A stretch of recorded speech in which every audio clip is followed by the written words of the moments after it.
So, the first thing we talked about was resetting yourself, your approach. We just want to make And your sure that, mindset. yeah, we just want to make sure that we're building a business that's in alignment with who you are, And that built fits you. around you Yeah. instead of the other way around. Yeah.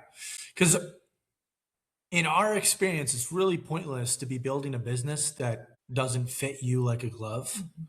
And it can actually be like if you think working a 9 to 5 can be rough, if you build a business that doesn't fit you, I would say that's actually rougher than working a 9 to 5. That's a 9 to 9. Yeah. So you want to build a business that fits you, your personality, the lifestyle that you want, and suits you, from a financial perspective as well. Mhm. So today we're talking about subtraction. Now, this is a step most people miss. So when you're starting a business, a lot of times your approach is expansion mode. You're doing more. I got to add a product. I got to add delivery. I got to maybe do some marketing. I got to do sales. Like you're adding things to your business and you're kind of in expansion mode. And I think that one thing that happens to us is that we tell ourselves, oh, it's only going to be a short time that I'm going to do X, Y, or Z, right? Yeah. That's definitely the lie that I tell myself. So maybe this is just coming from my own experience. I tell myself, oh, I can do anything for 1 month or 1 year or whatever. And then that's how you end up getting stuck doing this forever. And it's hard. It's hard to make the decisions. I think when I think about the most recent decision, and this was actually months ago now, but we went from, I don't know if I've admitted this publicly, but one of the reasons why we took on the wine bar was because we had space and time in our calendar, and I like fun new projects. And it's been a big project, right? Yeah. One that we promised we won't do again, but we love it and it's amazing and it's an incredible space. It's added a lot of value to our life and our community. So we love it. But one of the things that was really challenging was we operate our businesses very lean when we start them. And so we're willing to do the hustle and grind to start. And then eventually we transition to staff or sale of the company. And so we transitioned to staffing. And that is something that's really hard because I'm not a great trainer. And there are a lot of things that I do within this space here that I can't really explain to someone else how to do. So that becomes a really big challenge for us as a business owner. If we build in a way where we take on too many things, then figuring out how to offload those things can be really challenging. So that's part of the reset, is getting rid of the things that are draining us or don't make sense anymore for where we are now. Yeah. So one difference between Ashley and I, Ashley is naturally good at many things and does a lot of things at a very high level intuitively. That's why it's hard for her to train people to do it because she's just listening to her intuition and it's working really well. Me, and so she's naturally good at these things. Me, I'm not really naturally good at almost anything. That's not true. So I need to learn how to do things. So that actually what helps me in teaching is because I wasn't naturally good. So I had to like develop a method, a system of doing something to get good at it so that I can teach people. So we have a very big difference in that. He's such a better teacher than I am. And you'll notice, even when we are talking in this kind of environment, he's going to talk more than me. He's going to teach more than me. I'm here which is rare for us, for me to talk more than Ashley. I'm here for support and encouragement and strategy. But I'm not great at the teaching. I'm like, I already said it. What, we have to say it again? I don't get it. So in the beginning of your business, a lot of times you're kind of in expansion mode. But even if you're starting your business, even if you're just starting, I would recommend you start subtraction right away in your business. So make that list now. Yeah. So we've been kind of taught that more is the answer to everything, right? You need more leads, you need more sales, you need more clients, you need more offers, you need more content, you need more marketing, you need more videos, more employees, more ideas, more productivity, more routines and habits. The only thing we will accept more of is money. Right. Accept more money. Yeah. But Well, don't accept more work. more profits and more impact is what we're going for. But how do you get there? And that's through subtraction and leverage, which leverage is something we're going to cover in, I think, the last fourth day. session we have. So the way you get more impact in the world, if you want to make more impact on clients or in the world, or if you want to make more profits in your business, or maybe both, then the key is going to be subtraction and leverage, not more employees, not more of anything. And it's very counterintuitive because we're kind of, I don't know if it's genetic or the way we're definitely taught by society. Like if you watch any commercial, it's pushing you to more, right? Well, you need more vacation, you need more cereal at your house, you need more cars, you need another car. So everything's pushing you to believe in more. And that really starts to hurt you in your business because it leads people to create an overly complicated business that is difficult to run, that probably needs a big team in the end, that requires a lot of hours, right? If you think of most business owners, they're working long hours. Why is that? Because they bought into more is necessary, and then everything has been set up that way. When I think about a big team, I immediately get heart palpitations. Yeah. And Ashley really ran a big team when we worked at eHarmony decades ago. Ashley ran a big team and she was damn good at it, but she didn't really enjoy it. I hated it. No, I hated it. You know, so I just became like an administrator of people's problems, which is not what I wanted to do. Danielle said she's having a hard time with the delay of video versus audio on school. Morgan, are you having a hard time with that? No, Morgan said it's working, Danielle. Can you maybe try from your phone? I know that's not as ideal. Well, and no matter what, Danielle will have a recording of this for you. But it looks like everything is connected and good here. Josh says it's working for him. Okay, well, let us know it when you change over if it works. So today, from a philosophical standpoint, from a big picture standpoint, we want to get away from more. And it's kind of like when you're dating, you have a deal breakers list before you go on dates, right? Things that you won't compromise. And I think if you're just starting your business, that's a really good place to be. Having a list of things that you won't compromise on, things that you won't get in the habit of, because once they become a habit, they're much harder to undo. Yeah. So we want to have you wear fewer hats in your business, take on fewer roles, take a lot of the weight off your shoulders, and really scale back the volume, the breadth of what you're doing so you can do less, but get more leverage, more impact, right? So the fewer things you're going to do will have more leverage and more impact on your business and on your clients. Definitely. So to do this, we subtract. We ruthlessly cut out the things that you don't like doing. We're going to remove the parts of your business that don't need your attention, right? Another big example of this is we want to stop working with clients who are the wrong fit for you, right? So whether you're working with them now or you're just starting your business, we want to avoid working with the wrong clients. That is one of the biggest time and energy drains on business owners, is having to work with clients that are just a wrong fit. I did that a lot in the beginning. Yikes. Yeah. Well, it's easy to get into that. I mean, and I hear this a lot from founders and coaches, it's experts. It's because we want to help everyone. When you genuinely have a heart to serve, it's really easy to be willing to help anyone that comes through your door. And interestingly, I mean, I was very shocked by this over and over and over again in the early days of our business, that people will pay you a lot of money and then not do anything. Right.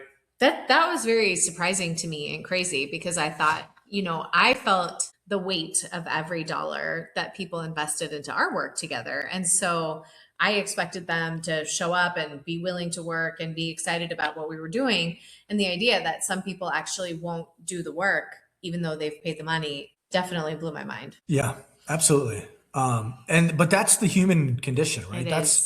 That's people in survival brain. People in survival brain will do all sorts of irrational things, including pay you a lot of money and then not do work. But we want to avoid those types of clients, actually. So we want to have ways to discover those things up front And when we talk about leverage in your business, we're going to be talking about how you can set your business up in a way to find the best clients, right? So for example, you don't want to make a big promise in your first offer to a client. You wouldn't want to make a big offer that's a lot of money and to work with you for a year. Because what if you get a month in and you realize this person is not going to do the work and I don't really enjoy working with them because of that? Because I'm having to constantly, it's like pulling teeth to get them to do anything. That's why 30 to 60 days really is ideal. I Right. think. Yeah. You know? For your first offer. Yeah. Right. Definitely. It's enough time to build rapport with someone, but it's not too long where if it's someone that you really don't want to be working with long term, if you discover that you're stuck. So people always talk about routines, to-do lists. What should I be doing? Today, we're talking about the opposite of that. It's like an anti-routine. What should you not be doing? And this is, in my mind, way more important than a to-do list or than a routine. Because if you know what you're not focusing on, what you're not doing, what naturally shows up in that vacuum is the most important things. So now I want you to think about this from a thinking, feeling, and acting perspective. Because, if you think about your business or anything you're trying to do, you have your thoughts, your feelings, your actions. A lot of what we're talking today, yes, some of it is actions, but a lot of the things we want to have is on our anti-routine, things we're not going to do, pertains to thoughts and feelings. So let me give you a good example. Those of us who are typically business owners, entrepreneurs, we're typically either good at or like or can, put out fires, right? We're good at problem solving. We're good at strategizing. Definitely. Good at planning. Well, one of the biggest things that is one of the biggest obstacles to most people's businesses is their constant planning and overthinking. So the best entrepreneurs I know, they basically plan once every 3 months, once a quarter. And then all the days in between that, they're executing. They're not overthinking. They're not redoing the plan. They're not changing their marketing campaign every week, changing their sales strategy, changing their website, changing everything every week. They set a plan, and then for the next 3 months, that's what they're doing. And you can see that's very different than what most people do, which is set a plan, hopefully, maybe, and then every week they're kind of like coming up with a new plan. But the problem with that is if you're constantly overthinking and changing things, number one, that means you're not really in the weeds getting results. And number two, you don't get the compounding effects. Like when you do the same thing over a longer period of time, results compound in a really positive way. Definitely. When you're constantly changing what you're doing, results don't compound, right? So one of the biggest things on your anti-routine is about overthinking, over planning, over strategizing. Now, I'd like you just in the chat or wherever, think about when do you tend to overthink or overplan or over strategize? What situations? Yep. A couple people are saying unknown, stressful, when it's stressful. Yep. Yes. When you're not getting results. Well, here's a weird thing about business. All the time. Yeah. So business and dating are very similar. In dating, it doesn't feel like you're hitting base hits. Like it doesn't feel like you're like, ooh, I went on a date, but this person wasn't right, but that feels good. It doesn't feel like you're hitting base hits. In dating, it feels like you're constantly striking out until you hit the home run and you meet the right person.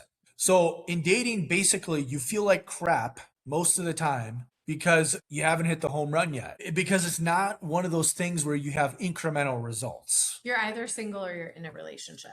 And business is very similar. I would tend to say 80 to 90% of the things you're going to try in your business are not going to work, at least immediately. So that means most of the things you're doing are going to feel like, oh, this isn't working. But then that 10%, that 20% that works is like a home run and is like so rewarding emotionally, so rewarding financially. It makes it all worth it easily. But most people never get there because when they're trying things and it's not working right away, what do? They make a new plan. They strategize something new. It's the same kind of thing when you think about, having conversations with people when you're dating and you have, people would tell us, "Oh, I haven't met anyone great." I'm like, "Well, how many conversations did you have?" And they'd be like, "Well, none, or maybe one, or maybe three." And I'm like, "Well, that's a numbers issue. We don't have enough data to make a decision, right?" Yep. So the majority of the time we stop right before we are about to get the win. Yeah. So, right, this is a writer downer. So, That's what we call them now. so in business, you do not want to make decisions or change things when you're below the line. And I'm going to explain what that means. When you're above the line, you're relatively centered, you're relatively, optimistic, you're thinking rationally, and you can make good decisions. When you're below the line is typically when you're in survival brain. You're triggered. Fears, doubts, and insecurities are kind of taken over. This is what often gets you to overthink, overplan, overstrategize, rethink your whole business, rethink your whole life. Should I even be living in my house where I live now? Should I even be driving the car? Should I even Why be? are you repeating all my conversations? So like when you're below the line, you'll rethink your whole life. But That's where especially, my favorite strategy comes in. what's that? The old put yourself to bed. Oh yeah, I need to put myself to bed. That's what Ashley does when she's below the line. You're welcome for this right now, because this might be the biggest thing you get out of this conversation. When there are going to be days in your business and I always say this, like when everything you touch that day turns to shit and not gold. There are those days, and they're usually the days when you're below the line. Put yourself to bed. It's the best gift you can give yourself. Everything feels easier and more attainable after you've slept on it. Whenever I don't know the answer to something, and I'm an extremely quick decision maker, and by the way, you want to be that too. If you're not that now, the sooner that you become efficient in making decisions, the more your business will grow and the more magnetic you will become to the kind of client that you want. That's your ideal client. But on those days when everything is going the wrong direction, tap yourself out and say, "Okay, I'm putting myself to bed." Now, whether that means that figuratively or literally for you, those are two very different things. But usually I find for me, it's literally getting in bed. Of course, I can't, run away from my responsibilities as a mom. But around those things, it's so powerful to just literally get in bed, watch a show, read a book, turn off your brain for some amount of time and reset, come back and try to solve the problem tomorrow. So a lot of people are sabotaging their business unknowingly because they're making a bunch of decisions and doing a bunch of things while below the line. I would say that's most business owners. That wastes so much time and energy, right? When you're replanning your whole marketing campaign every week or how you deliver your services, simply because you're below the line and not because it's a real need to do, that wastes hours and hours. Like I just had a client call yesterday and I talked my client out of doing something because she was below the line and thought she had to do something. I saved her 100 hours maybe from not doing something because it wasn't needed, but she thought it was needed because she was below the line.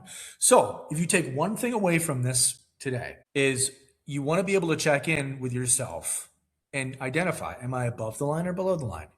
If I'm below the line, again, that means you're in survival brain. Fears, doubts, and insecurities are kicking in, and you're kind of coming from that place. If you're above the line, you're relatively calm. Doesn't mean you're perfectly emotionally like perfect or anything. It just means you're pretty rational. You can make decisions, and you can take actions from those. So you want to be able to identify, am I above the line or below the line? That's number one.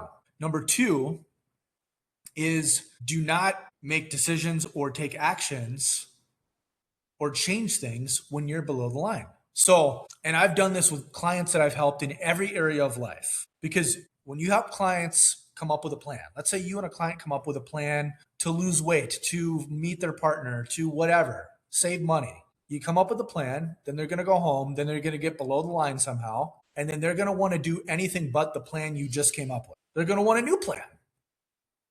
So the key to success is sticking with the plan you've already decided on when you're below the line. So when you're below the line, you've got to tell yourself, I'm not changing anything when I'm below the line. I'm going to save changing things for when I'm above the line and I'm kind of doing a real plan, not just I'm in the moment changing things because I'm below the line. Okay.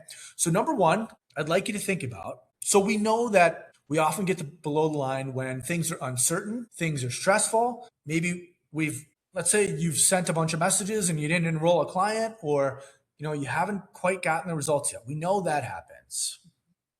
Right now, write down what are the things that drain your energy and give us some examples in the chat. What do you think are some of the things that drain your energy? Mine is sitting for long periods of time. So I'm going to stand up for a second. And I know that, which is why I structure my business in a way that I'm able to do that. Yep. So I'll be right back. Yep. And you can think about this again. What drains your energy? It can be external things, people, events,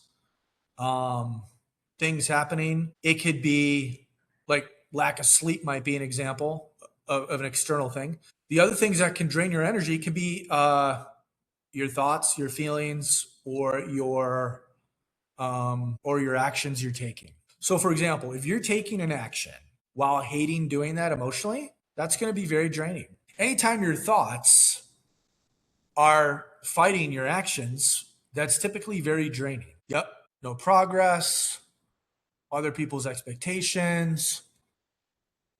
Josh is saying actually his phone kind of technology is draining to him. Totally. Sarah is saying clients kind of overstepping boundaries. Yep. Totally. Let me give you another example that I see a lot.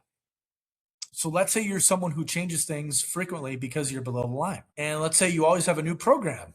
You're helping people with something new, different clients. Well, every time you do that, there's a learning curve. If you're helping people do something new and you haven't really helped people with that before, you have to study, you have to learn, you have to find out what their real problems are. So all of that is draining, right? I'm not saying it's bad, but you don't want to be doing that every week. A lot of what drains people is just being outside of your comfort zone. And again, I'm an advocate that in a few things, sometimes you should definitely be outside of your comfort zone, growing, getting better at something.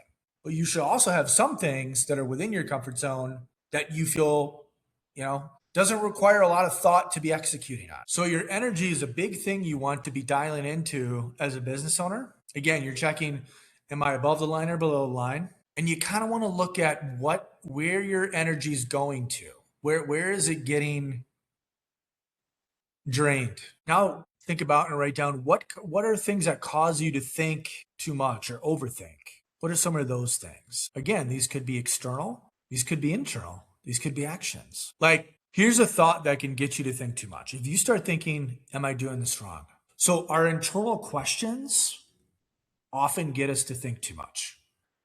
And if you think, am I doing this wrong? Your survival brain naturally has to go looking for answers to that. So asking yourself disempowering questions when you're below the line can easily get you to think too much. What do you think are some of the things that trigger your thinking? I think one of the things for a lot of people is a thought that's like, I don't know what to do. I don't know what action to take. Often gets people to start overthinking. I'll give you an example in dating, because we've worked with men and women in dating. And let's say I'd work with a man or a woman and they want to be able to walk across a room and start talking to somebody. Their survival brain, when they're in that moment, starts telling them, I don't know what to say. I don't know what to do. When in actuality, they do. We've already talked about this. But their survival brain is telling them, you don't know what to do. Well, what would you even say to that person? And it can be a self-fulfilling prophecy where like, I don't know what to do. I don't know what to say. 100%.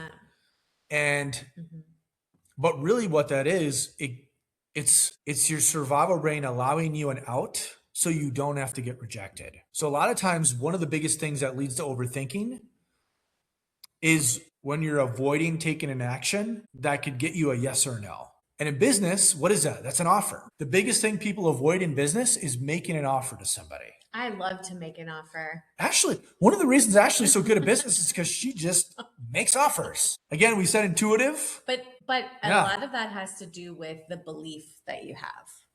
Yeah. about your offer. And so that's why I'm always pushing on making an offer that is something that you actually believe in. Because is there a perfect way to do things? Sure, certainly there is. But the most important thing is to do them however you're going to get them done. And so that means that most of the time, the first time, it just has to be the least friction. Like we just have to do what we're going to do, so people will say to me, well, I'm not comfortable making an offer at that price point. I'm like, okay, well, let's talk about what price point you are comfortable at. And let's start there. If this is your first offer, let's just make an offer to someone, right? But when we believe that that offer is so valuable that there isn't any reason why someone shouldn't take it, then it becomes really powerful, and our delivery of it becomes very powerful. And our client borrows our certainty in that moment. And if you know that you're operating from a place of good intentions and only making offers to people that you know you can help, right? Then you don't have to worry about the offer you're making because you know that you're going to deliver on it. Totally. So I never make an offer I cannot deliver on. That's for sure. Yep. Yep. And that's my big litmus test for it is like, am I 100% certain that I can deliver on this offer? If I am, then yes, I will make it. Now, the only caveat I will say to that is if you're someone who doesn't have confidence like Ashley, you might think that you can't deliver on anything. Then you're going to overthink that. But that's why you can borrow some of mine. Right. For right now. Yep. I'll give you some of my confidence so you can make a powerful offer. So a lot of times we get into thinking and survival brain simply because we're avoiding getting a yes or no from somebody else. Like another example, Ash and I have worked with people personally and professionally where they have to set a boundary with their dad, their husband, their mom, an employee. So we talk them through how they're going to set the boundary. And then when it comes time to do it, they start really overthinking. Well, now is probably not the right time because, their birthday's coming up in 2 months. So I probably shouldn't bring it up now. Mm-hmm. Or, whatever the thing is.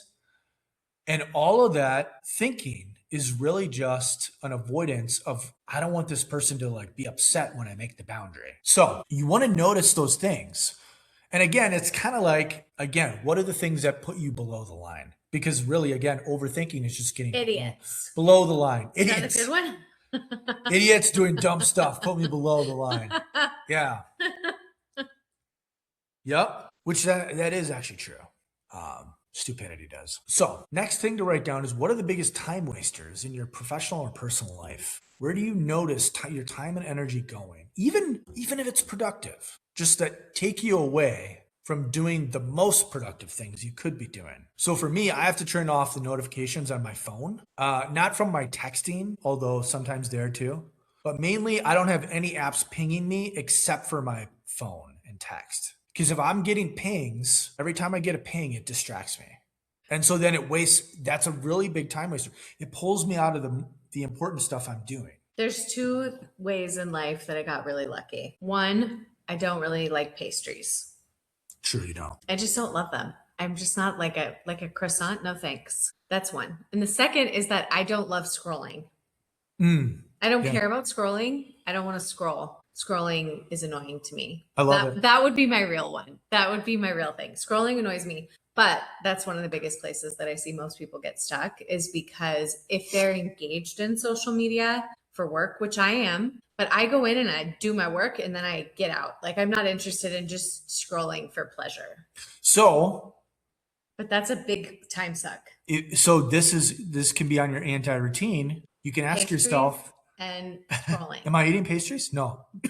You can ask yourself, am I creating or am I consuming? If you're consuming a bunch of TV, social media, whatever, and again, there's nothing wrong with doing it if it's giving you some pleasure and it's downtime. That's the question though. Right. Is it giving you pleasure? Because for most people, especially business owners, because social media is so saturated with business stuff and ads and all that kind of stuff, people see the same highlight reels. They see other business owners doing well or reporting, high success. And then they feel like they're lacking. And instead they go down the spiral and then they have to put themselves to bed because now they feel upset that they're not where this other person is, when if they wouldn't have seen that, they could have just taken the actions that they needed to take to move the needle forward in their business. Yeah. So that is a really good question, because am I creating or consuming? Because a lot of business owners fool themselves into thinking they're doing something productive when they're consuming. Like, oh, I'm watching a YouTube video on how to build a website. Which you don't need. That is actually consuming. You don't need a website. That's consuming. That's not helping, right? Oh, all you need is this and this. You don't even need a laptop anymore. So you want to really, You want to really check in on that. You want to avoid, and again, there gets to be a cycle. Like if you're someone who overthinks, then replans, then rechanges, then re-strategizes. Typically, what do you have to do? If you're doing something new again, what do you have to do? I have to consume some content to learn how to do it. So then that gets you down a whole thing. This is why I don't use Instagram. So those can be some of the biggest time wasters. Some of the biggest time wasters could be certain people, or how you do something. So let me give an example. I've gotten good more recently at creating content in an efficient way, where before I would create content and it would take a lot of time. I would pre-plan it, I would shoot it, I would edit it, I would overproduce it, I would write out a whole thing, and it took a lot of time. Mm-hmm.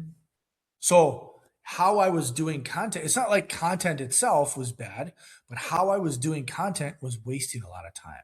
I was in survival brain overthinking content while doing it. And I realized, okay, that's taking too much time. That can't take that much time. So then I just started doing it a different way. And it's better, and it takes way less of my time. So sometimes it's how you're doing something. It's not like the thing itself maybe you're going to get rid of, but how you're doing it is just not appropriate. Like I don't want to have 90-minute calls with clients.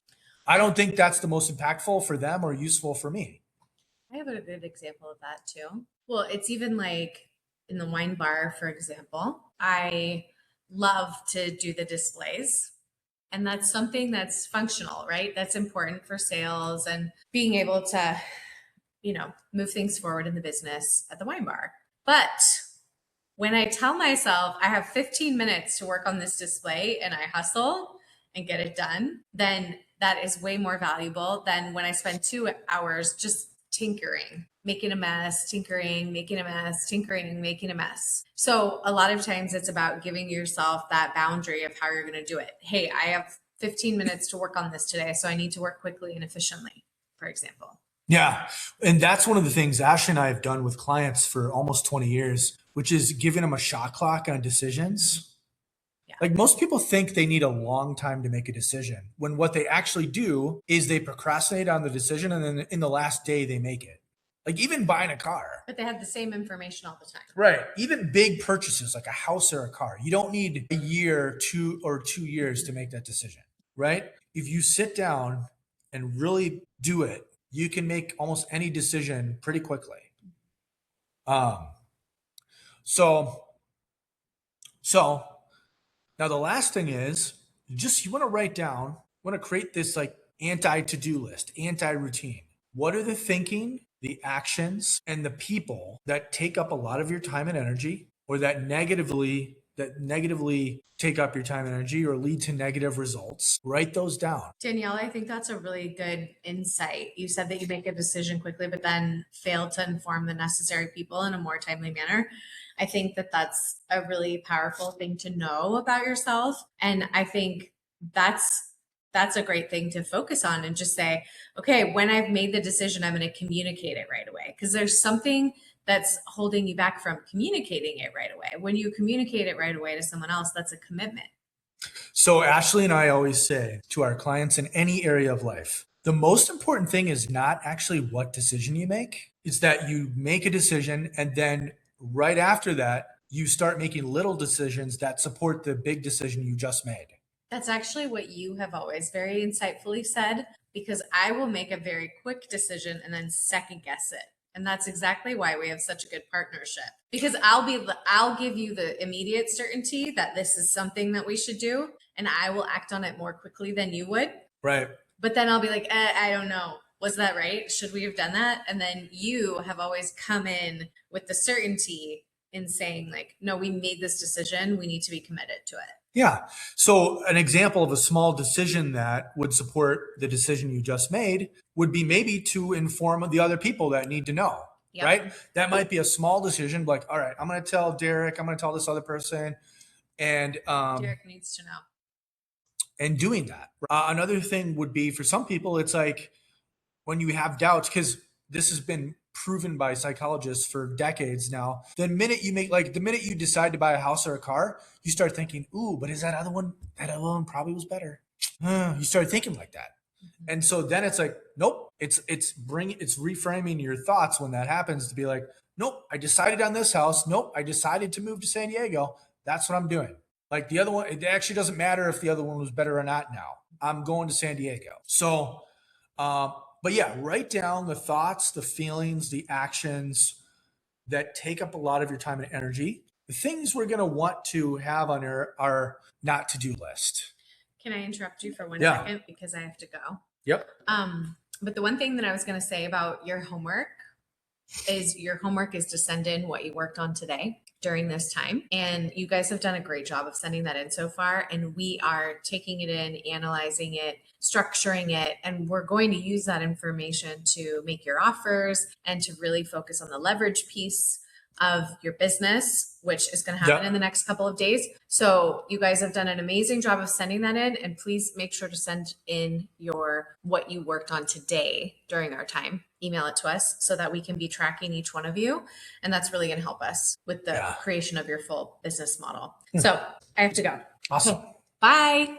So I'll give you an example for myself. Like I try not to do any writing or creative work after 5, 6, 7 p.m. Because if I try to do it at that time, what would have taken me 15 minutes earlier will take me like 2 hours because my brain is a little bit offline at that point. I'm not as creative. So I know that like it's gonna, on my not to-do list is don't do the creative, cognitively heavy things at night. Do those in the morning, right? So that also means I'm not going to schedule things in the morning that aren't that. So I'm going to make sure that my morning time, like the reason I'm doing this call right now is because this is a great time for my brain, Ashley's brain, to be doing this call, right? To be working with you guys. If I tried this at 7, I could do it, but I would have to really gear myself up for it. So you're going to see things like that are, well, maybe I shouldn't do things at this time or this or in this location even. So I want to make sure that you're thinking external things. So what are the things externally on your not to do list, on your not to focus on list? It could be certain people and their problems, right? Like let's say your dad, the last 20 years always has the same problem over and over again. And it's just a pattern of his. And I'm not saying you never talk to your dad about this problem, but maybe you don't do it Tuesday through Thursday, right? Maybe you don't do it in the morning when he normally wants to call you because you want to get some work done and you'll do it at night. So it's thinking about that kind of stuff because business is very simple, but it's these kind of things that really get in the way. Getting below the line and drained and then taking action from there or that stopping you from taking action is the biggest obstacle to anybody's business. It's not the economy. It's not what market you're in.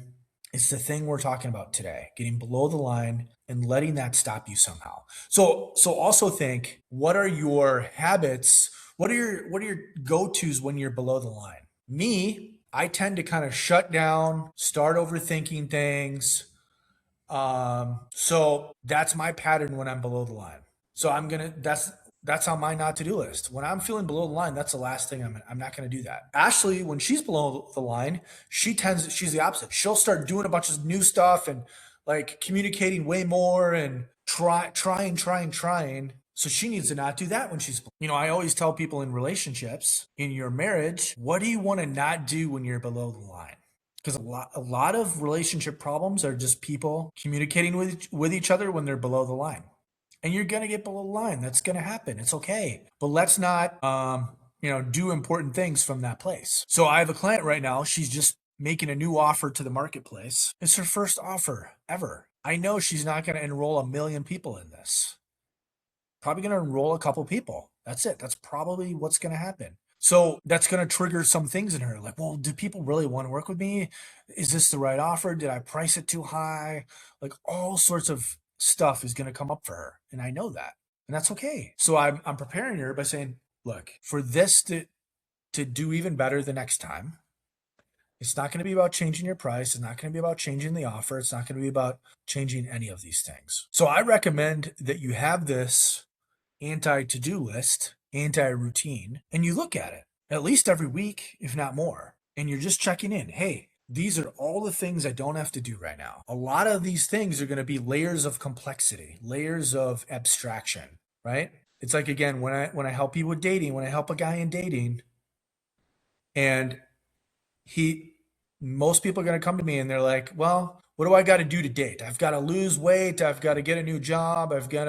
They list all these things that are kind of like indirectly helping them with dating, but they're abstract versus, hey, why don't you go out tonight, walk over and talk to somebody and ask them out on a date? That's the number one thing you could do if you want to get on a date. It's not lose 10 pounds. Wait till you lose 10 pounds. I'm not saying don't get healthy, but don't avoid doing, if you want to get a date, the number one thing you could do is go talk to someone you don't know and ask them on a date. Everything else outside of that is you avoiding doing that. And it's a waste of time. So it's like this with everything. We tend to add layers of complexity and things we should be doing. Again, in business, it's usually people avoid wanting to make an offer and having someone tell them no, having an uncomfortable conversation to say, here's what I do, here's how I can help you, here's how much it is. And having someone say yes or no to that. So to avoid doing that, we'll say, well, I need to work on my website. I need to get a new certification. I need to go to San Diego first and, on this vacation. And then when I come back, I'll do it. Like all these things. Sometimes I call these places hiding places. Like, what are your hiding places when you're below the line and you're kind of avoiding doing the uncomfortable thing where you're going to get a yes or a no, or you're going to get a reaction from somebody else, and have those on your anti-to-do list, anti-routine. So write these things down, send it to Ashley and I. We'll look at it. We'll analyze it. And this is all, like she said, it's all informing us on what we're going to be doing in the next couple sessions, which is really creating leverage for you in your business. If you have any questions in the meantime, you can always type them in the community. Feel free to make posts in the community, ask questions in there. That's for you guys. And then send in this homework to us. And otherwise, we will see you guys next Monday. Awesome. All right, everyone. Thanks for coming out.